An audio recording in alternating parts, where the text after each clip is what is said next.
Brawl Stars Copycat Challenge.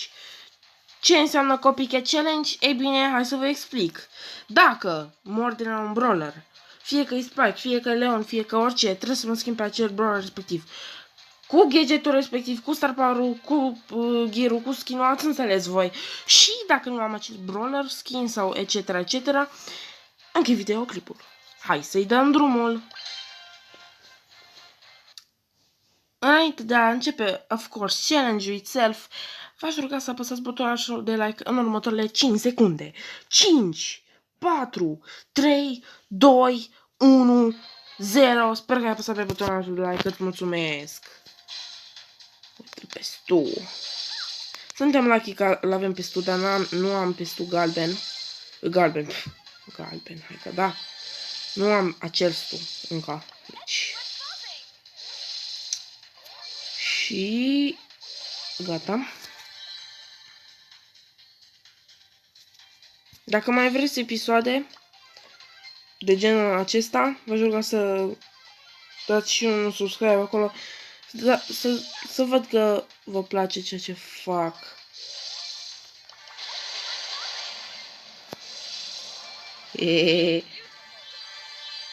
Acum vin încoa.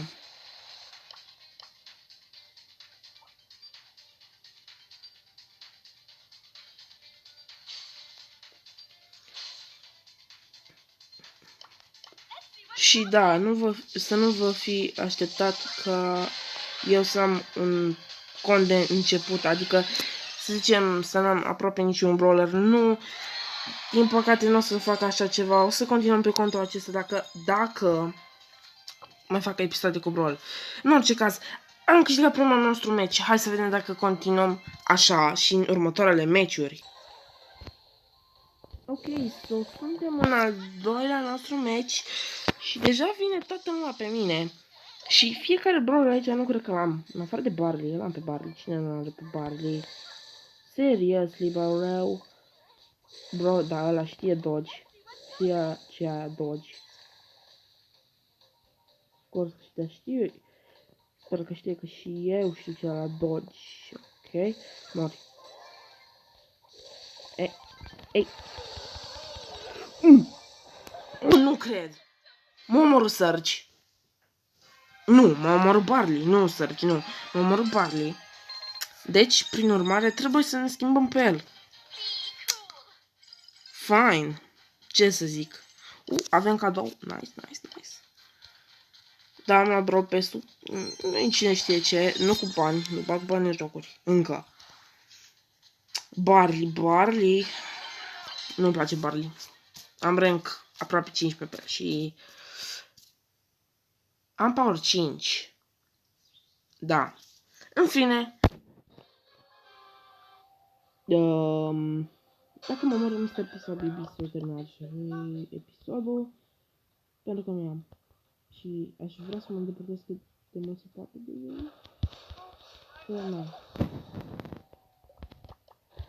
Haide.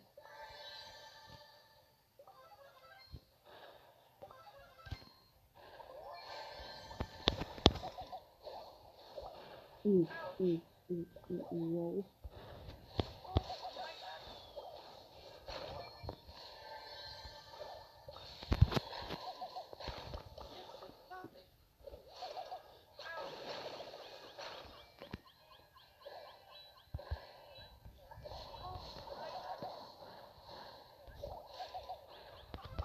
Wow. Tense moments be like.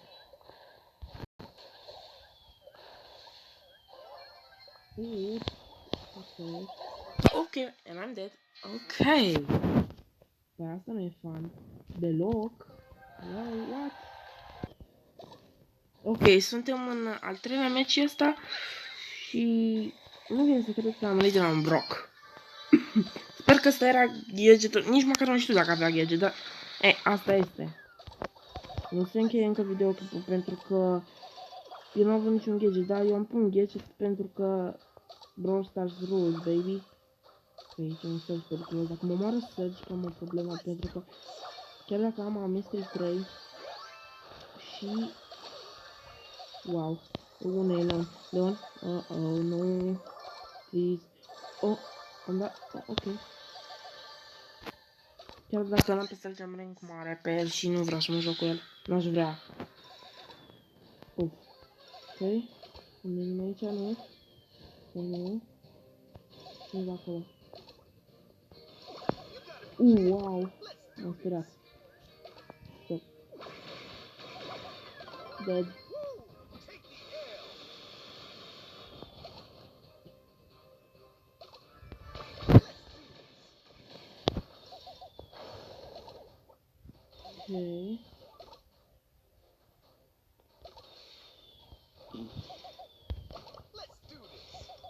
Ok. Ok, no. We can do this, You sure.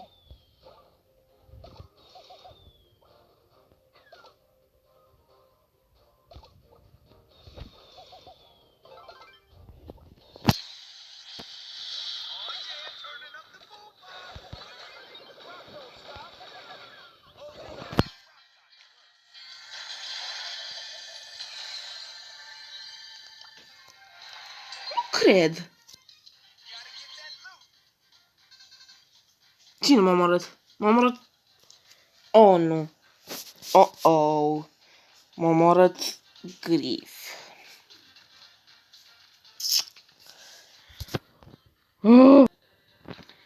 Păi, fiindcă nu l-am pe Grif, normal să încheia videoclipul, dar, am ceva asemănător cu Grif, adică epicele, cum ar veni, asemănător cu Grif ar fi Ems. Bine, în ghilimele. Dar, hai să zicem să ne jucăm cu Frank, pentru că în meciul ăla era un Frank, nu? Nu? Ne jucăm cu Frank sau încheiem videoclipul? Bă, eu zic că ar trebui să închei videoclipul. Dar facem ceva special, deci asta fiind prima oară când postez așa ceva pe canal, ne jucăm aici în meci cu Frank. Și dacă murim acum de la un brawler, care nu avem, se încheie videoclipul. N-am cum, bro, un videoclip de 7 minute. Ce? Găi, sunt sigur că o să mor din prima, pentru că uite-te ce încet de Frank. Efectiv, cred că un star power de-a lui se miște repede în buș. Bro, like. Ok. Max mă omoară. Zic de acum. Nu mă omorât. Nu mă omoră. Pasta de dinți pulghe. Wow. Ok, dodge.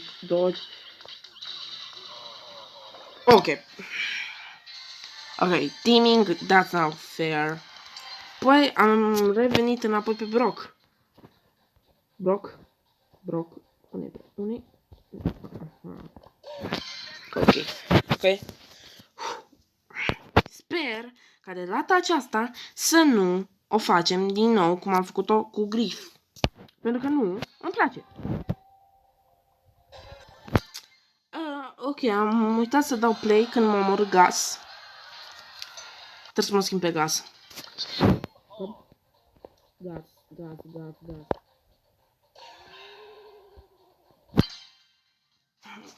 Tiny.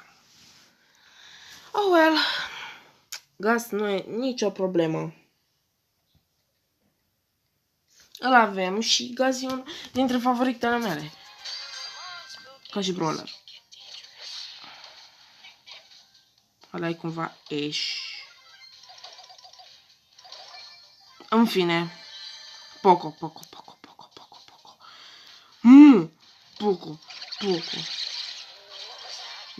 Deci dacă... Wow.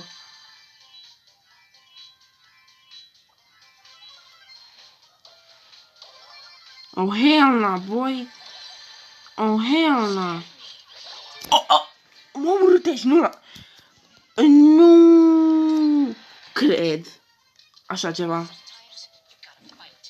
Stai. Apeși, iar cromatic, nu? Nu n-apeși. Boys, nu n-apeși.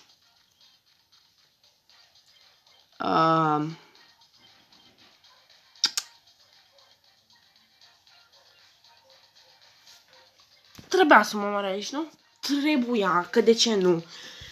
Păi, acum cred că nu mai putem să dăm înapoi, deci... Cam asta a fost videoclipul, sper că v-a plăcut. Nu uitați să apăsați butonul ăla de subscribe și ne auzim data viitoare. Pa! Și sper să facem un videoclip mai lung data viitoare, dacă mai postăm așa ceva.